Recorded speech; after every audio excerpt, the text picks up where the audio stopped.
দেশি স্টাইলে তো অনেক রান্না করলাম, আজকে একটু বিদেশি স্টাইলে রান্না করে দেখি কেমন স্বাদ হয়। আসসালামু আলাইকুম। আজকে আমি পাকিস্তানি বিফ কারাহি রান্না করব।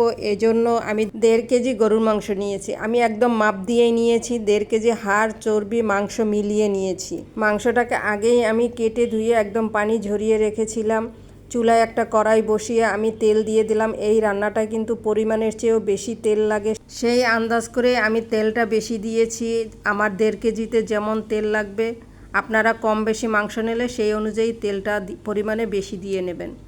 এখানে আমি 1 টেবিল চামচ রসুন বাটা, 1 টেবিল চামচ আদা বাটা, পরিমাণ মতো লবণ আর 1 কাপ পেঁয়াজ কুচি দিয়ে এখন মাংসটাকে তেলের উপরে কিছুক্ষণ ভেজে নেব।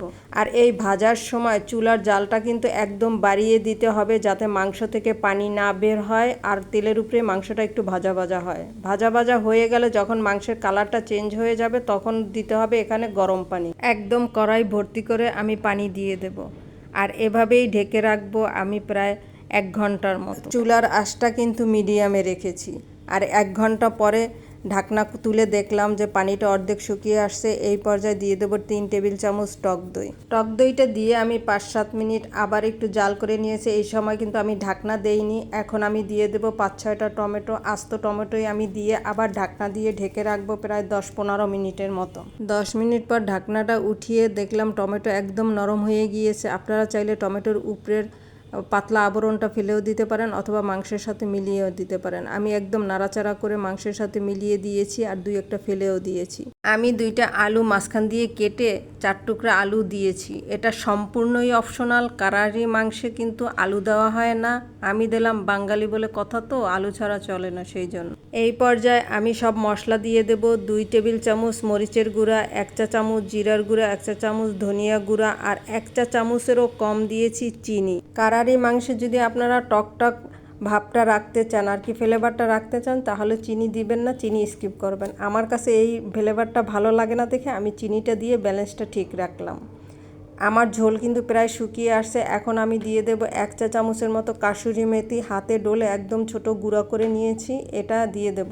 এই মাংসে বেশি পরিমাণে তেল দেওয়ার অর্থ হলো এটা কিন্তু এই শেষ পর্যায়ে এসে শুধু তেলের উপরে কিন্তু মাংসটা একদম কষানো হয়ে যাবে।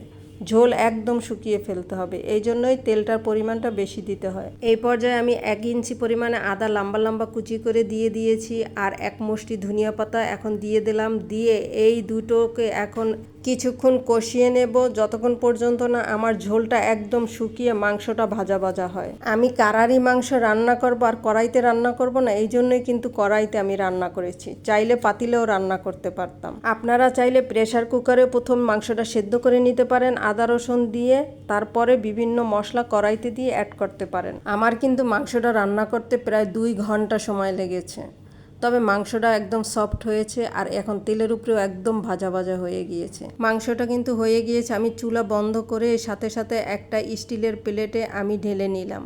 এই মাংসটা কিন্তু বিভিন্ন রেস্টুরেন্টে কড়াইতে সার্ভ করা হয়, যেহেতু কারারি মাংস এই জন্য আমি আর বাসায় কড়াইতে সার্ভ করলাম না। আমি একটা সরানো স্টিলের প্লেটেই ঢেলে নিলাম, উপর থেকে একটু ধনিয়া পাতা দিয়ে দিলাম।